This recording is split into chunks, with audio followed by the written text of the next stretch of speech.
Ethan Frome by Edith Wharton. Chapter 7.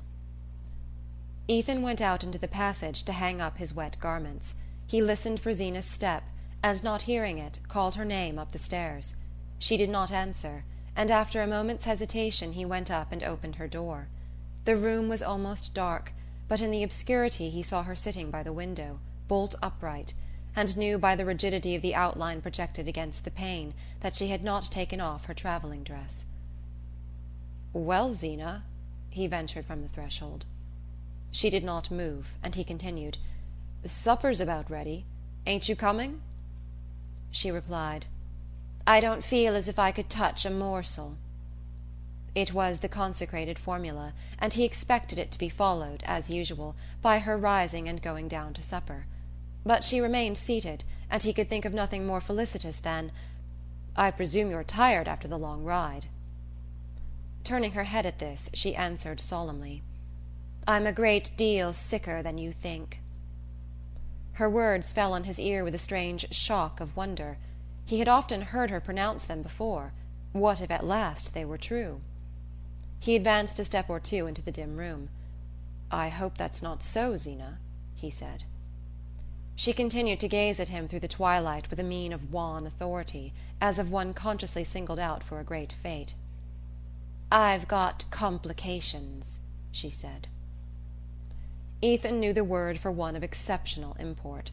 Almost everybody in the neighbourhood had troubles, frankly localized and specified, but only the chosen had complications. To have them was in itself a distinction, though it was also, in most cases, a death warrant. People struggled on for years with troubles, but they almost always succumbed to complications. Ethan's heart was jerking to and fro between two extremities of feeling, but for the moment compassion prevailed. His wife looked so hard and lonely, sitting there in the darkness with such thoughts. "Is that what the new doctor told you?"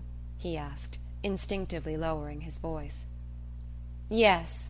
He says any regular doctor would want me to have an operation." Ethan was aware that, in regard to the important question of surgical intervention, the female opinion of the neighbourhood was divided, some glorying in the prestige conferred by operations, while others shunned them as indelicate.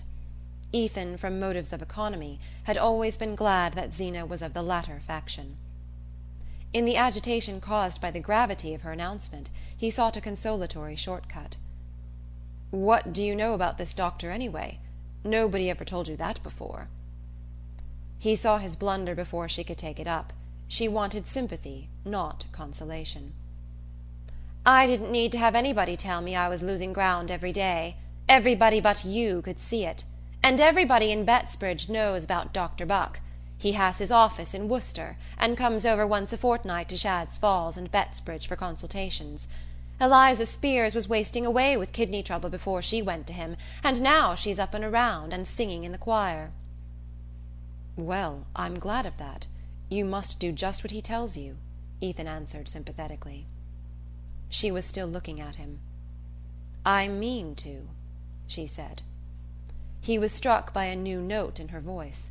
It was neither whining nor reproachful, but dryly resolute.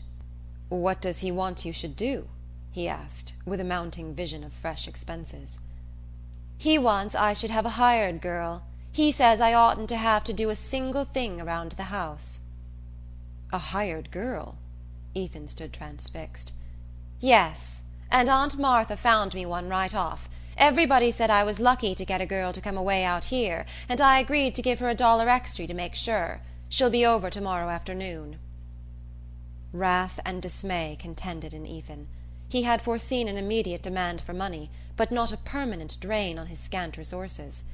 He no longer believed what Zeena had told him of the supposed seriousness of her state. He saw in her expedition to Bettsbridge only a plot hatched between herself and her Pierce relations to foist on him the cost of a servant, and for the moment wrath predominated. "If you meant to engage a girl you ought to have told me before you started," he said. "How could I tell you before I started? How did I know what Dr. Buck would say?" "Oh, Dr. Buck!" Ethan's incredulity escaped in a short laugh. "Did Dr. Buck tell you how I was to pay her wages?" Her voice rose furiously with his. "No, he didn't, for I'd have been ashamed to tell him that you grudged me the money to get back my health, when I lost it nursing your own mother." "You lost your health nursing mother?" "Yes, and my folks all told me at the time you couldn't do no less than marry me after. Zeena!" Through the obscurity which hid their faces their thoughts seemed to dart at each other like serpents shooting venom. Ethan was seized with horror of the scene and shame at his own share in it. It was as senseless and savage as a physical fight between two enemies in the darkness. He turned to the shelf above the chimney, groped for matches, and lit the one candle in the room. At first its weak flame made no impression on the shadows. Then Zeena's face stood grimly out against the uncurtained pane, which had turned from grey to black. It was the first scene of open anger between the couple in their sad 7 years together, and Ethan felt as if he had lost an irretrievable advantage in descending to the level of recrimination. But the practical problem was there, and had to be dealt with. "You know I haven't got the money to pay for a girl, Zeena. You'll have to send her back. I can't do it." "The doctor says it'll be my death if I go on slaving the way I've had to. He doesn't understand how I've stood it as long as I have." "Slaving!" He checked himself again. "You shan't lift a hand if he says so. I'll do everything round the house myself." She broke in. "You're neglecting the farm enough already." And this being true, he found no answer, and left her time to add ironically, "Better send me over to the almshouse and done with it. I guess there's been Fromes there afore now." The taunt burned into him, but he let it pass. "I haven't got the money. That settles it." There was a moment's pause in the struggle, as though the combatants were testing their weapons. Then Zeena said in a level voice, "I thought you were to get $50 from Andrew Hale for that lumber." "Andrew Hale never pays under 3 months." He had hardly spoken when he remembered the excuse he had made for not accompanying his wife to the station the day before, and the blood rose to his frowning brows. "Why, you told me yesterday you'd fixed it up with him to pay cash down. You said that was why you couldn't drive me over to the Flats." Ethan had no suppleness in deceiving. He had never before been convicted of a lie, and all the resources of evasion failed him. "I guess that was a misunderstanding," he stammered. "You ain't got the money?" "No." "And you ain't going to get it?" "No." "Well, I couldn't know that when I engaged the girl, could I?" "No." He paused to control his voice. "But you know it now. I'm sorry, but it can't be helped. You're a poor man's wife, Zeena, but I'll do the best I can for you." For a while she sat motionless, as if reflecting, her arms stretched along the arms of her chair, her eyes fixed on vacancy. "Oh, I guess we'll make out," she said mildly. The change in her tone reassured him. "Of course we will. There's a whole lot more I can do for you. And Mattie—" Zeena, while he spoke, seemed to be following out some elaborate mental calculation. She emerged from it to say, "There'll be Mattie's board less, anyhow." Ethan, supposing the discussion to be over, had turned to go down to supper. He stopped short, not grasping what he heard. "Mattie's board less," he began. Zeena laughed. It was an odd, unfamiliar sound. He did not remember ever having heard her laugh before. "You didn't suppose I was going to keep 2 girls, did you? No wonder you were scared at the expense." He still had but a confused sense of what she was saying. From the beginning of the discussion he had instinctively avoided the mention of Mattie's name, fearing he hardly knew what, criticism, complaints, or vague allusions to the imminent probability of her marrying. But the thought of a definite rupture had never come to him, and even now could not lodge itself in his mind. "I don't know what you mean," he said. "Mattie Silver's not a hired girl. She's your relation." "She's a pauper that's hung on to us all after her father'd done his best to ruin us. I've kep' her here for a whole year. It's somebody else's turn now." As the shrill words shot out, Ethan heard a tap on the door, which he had drawn shut when he turned back from the threshold. "Ethan! Zeena!" Mattie's voice sounded gaily from the landing. "Do you know what time it is? Supper's been ready half an hour." Inside the room there was a moment's silence. Then Zeena called out from her seat, "I'm not coming down to supper." "Oh, I'm sorry. Aren't you well? Shan't I bring you up a bite of something?" Ethan roused himself with an effort and opened the door. "Go along down, Matt. Zeena's just a little tired. I'm coming." He heard her "All right," and her quick step on the stairs. Then he shut the door and turned back into the room. His wife's attitude was unchanged, her face inexorable, and he was seized with a despairing sense of his helplessness. "You ain't going to do it, Zeena." "Do what?" she emitted between flattened lips. "Send Mattie away, like this." "I never bargained to take her for life." He continued with rising vehemence. "You can't put her out of the house like a thief, a poor girl without friends or money. She's done her best for you, and she's got no place to go to. You may forget she's your kin, but everybody else'll remember it. If you do a thing like that, what do you suppose folks'll say of you?" Zeena waited a moment, as if giving him time to feel the full force of the contrast between his own excitement and her composure. Then she replied in the same smooth voice, "I know well enough what they say of my having kep' her here as long as I have." Ethan's hand dropped from the doorknob, which he had held clenched since he had drawn the door shut on Mattie. His wife's retort was like a knife cut across the sinews, and he suddenly felt weak and powerless. He had meant to humble himself, to argue that Mattie's keep didn't cost much, after all, that he could make out to buy a stove and fix up a place in the attic for the hired girl, but Zeena's words revealed the peril of such pleadings. "You mean to tell her she's got to go, at once?" he faltered out, in terror of letting his wife complete her sentence. As if trying to make him see reason, she replied impartially, "The girl will be over from Bettsbridge tomorrow, and I presume she's got to have somewheres to sleep." Ethan looked at her with loathing. She was no longer the listless creature who had lived at his side in a state of sullen self-absorption, but a mysterious alien presence, an evil energy secreted from the long years of silent brooding. It was the sense of his helplessness that sharpened his antipathy. There had never been anything in her that one could appeal to, but as long as he could ignore and command he had remained indifferent. Now she had mastered him, and he abhorred her. Mattie was her relation, not his. There were no means by which he could compel her to keep the girl under her roof. All the long misery of his baffled past, of his youth of failure, hardship, and vain effort, rose up in his soul in bitterness and seemed to take shape before him in the woman who at every turn had barred his way. She had taken everything else from him, and now she meant to take the one thing that made up for all the others. For a moment such a flame of hate rose in him that it ran down his arm and clenched his fist against her. He took a wild step forward, and then stopped. You're not coming down?" he asked in a bewildered voice. "No. I guess I'll lay down on the bed a little while," she answered mildly, and he turned and walked out of the room. In the kitchen Mattie was sitting by the stove, the cat curled up on her knees. She sprang to her feet as Ethan entered and carried the covered dish of meat pie to the table. "I hope Zeena isn't sick?" she asked. "No." She shone at him across the table. "Well, sit right down then. You must be starving." She uncovered the pie and pushed it over to him. So they were to have one more evening together, her happy eyes seemed to say. He helped himself mechanically and began to eat. Then disgust took him by the throat, and he laid down his fork. Mattie's tender gaze was on him, and she marked the gesture. "Why, Ethan, what's the matter? Don't it taste right?" "Yes, it's first rate, only I—" He pushed his plate away, rose from his chair, and walked around the table to her side. She started up with frightened eyes.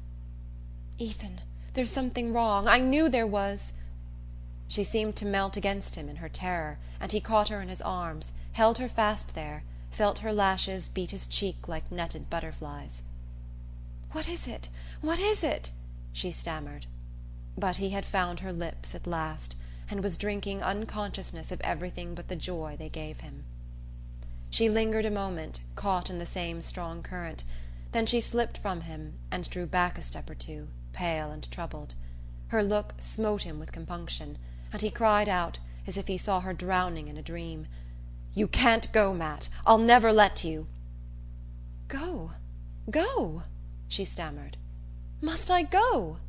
The words went on sounding between them as though a torch of warning flew from hand to hand through a black landscape. Ethan was overcome with shame at his lack of self-control in flinging the news at her so brutally. His head reeled and he had to support himself against the table. All the while he felt as if he were still kissing her, and yet dying of thirst for her lips. "Ethan, what has happened? Is Zeena mad with me?" Her cry steadied him, though it deepened his wrath and pity. "No, no," he assured her. "It's not that. But this new doctor has scared her about herself. You know she believes all they say the first time she sees them. And this one's told her she won't get well unless she lays up and don't do a thing about the house, not for months." He paused, his eyes wandering from her miserably. She stood silent a moment, drooping before him like a broken branch. She was so small and weak-looking that it wrung his heart, but suddenly she lifted her head and looked straight at him. "And she wants someone handier in my place? Is that it?" "That's what she says tonight." "If she says it tonight, she'll say it tomorrow."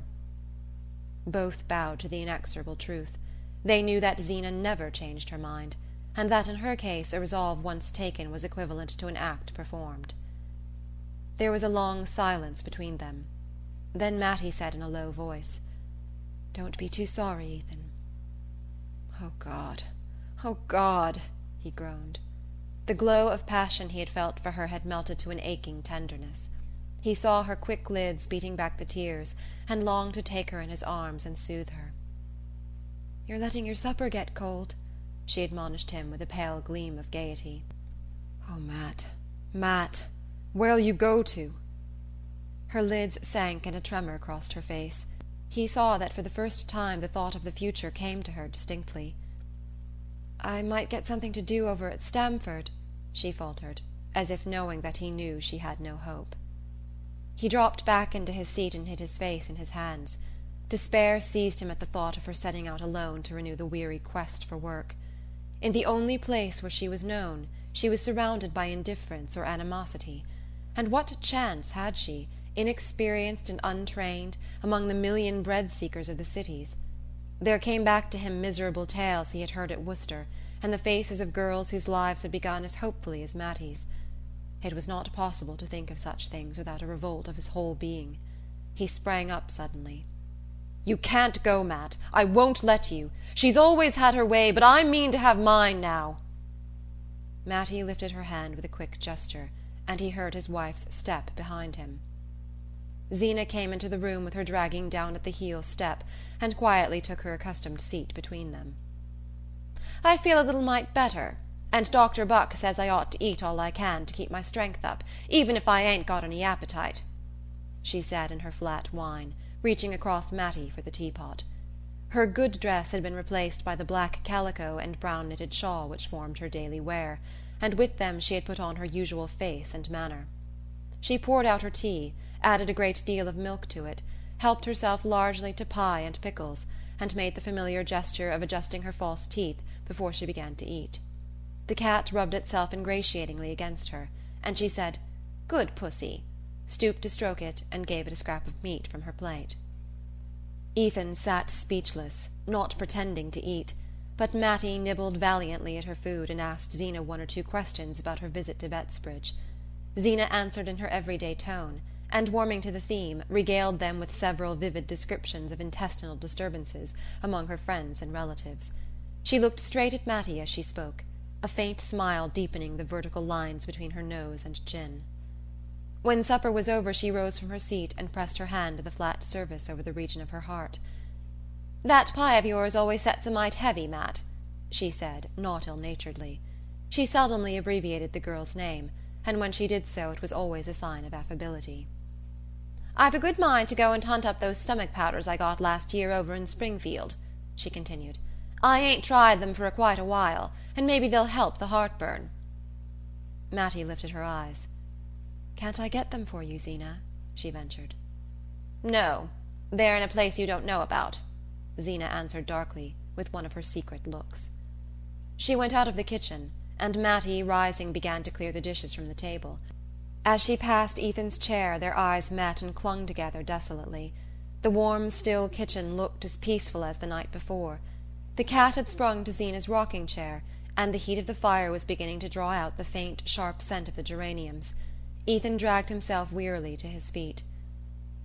"I'll go out and take a look around," he said, going toward the passage to get his lantern. As he reached the door he met Zeena coming back into the room, her lips twitching with anger, a flush of excitement on her sallow face. The shawl had slipped from her shoulders and was dragging at her downtrodden heels, and in her hand she carried the fragment of the red glass pickle dish. "I'd like to know who has done this," she said, looking sternly from Ethan to Mattie. There was no answer, and she continued in a trembling voice. "I went to get those powders I'd put away in father's old spectacle case, top of the china closet, where I keep the things I set store by, so's folks shan't meddle with them." Her voice broke, and 2 small tears hung on her lashless lids and ran slowly down her cheeks. "It takes the step-ladder to get at the top shelf, and I put Aunt Philura Maple's pickle dish up there a purpose when we was married, and it's never been down since, 'cept for the spring cleaning, and then I always lifted it with my own hands so's it shouldn't get broke." She laid the fragments reverently on the table. "I want to know who done this," she quavered. At the challenge Ethan turned back into the room and faced her. "I can tell you then. The cat done it." "The cat?" "That's what I said." She looked at him hard, and then turned her eyes to Mattie, who was carrying the dishpan to the table. "I'd like to know how the cat got into my china closet," she said. "Chasin' mice, I guess," Ethan rejoined. "There was a mouse round the kitchen all last evening." Zeena continued to look from one to the other. Then she emitted her small, strange laugh. "I knew the cat was a smart cat," she said in a high voice, "but I didn't know he was smart enough to pick up the pieces of my pickle dish and lay 'em edge to edge on the very shelf he knocked 'em off of." Mattie suddenly drew her arms out of the steaming water. "It wasn't Ethan's fault, Zeena. The cat did break the dish, but I got it down from the china closet, and I'm the one to blame for its getting broken." Zeena stood beside the ruin of her treasure, stiffening into a stony image of resentment. "You got down my pickle dish. What for?" A bright flush flew to Mattie's cheeks. "I wanted to make the supper table pretty," she said. "You wanted to make the supper table pretty, and you waited till my back was turned, and took the thing I set most store by of anything I've got, and wouldn't never use it, not even when the minister come to dinner, or Aunt Martha Pierce come over from Bettsbridge." Zeena paused with a gasp, as if terrified by her own evocation of the sacrilege. "You're a bad girl, Mattie Silver, and I always known it. It's the way your father begun, and I was warned of it when I took you, and I tried to keep my things where you couldn't get at 'em. And now you've took from me the one I cared for most of all." She broke off in a short spasm of sobs that passed and left her more than ever like a shape of stone. "If I'd a listened to folks, you'd a gone before now, and this wouldn't a happened," she said. And gathering up the bits of broken glass, she went out of the room as if she carried a dead body. End of chapter 7.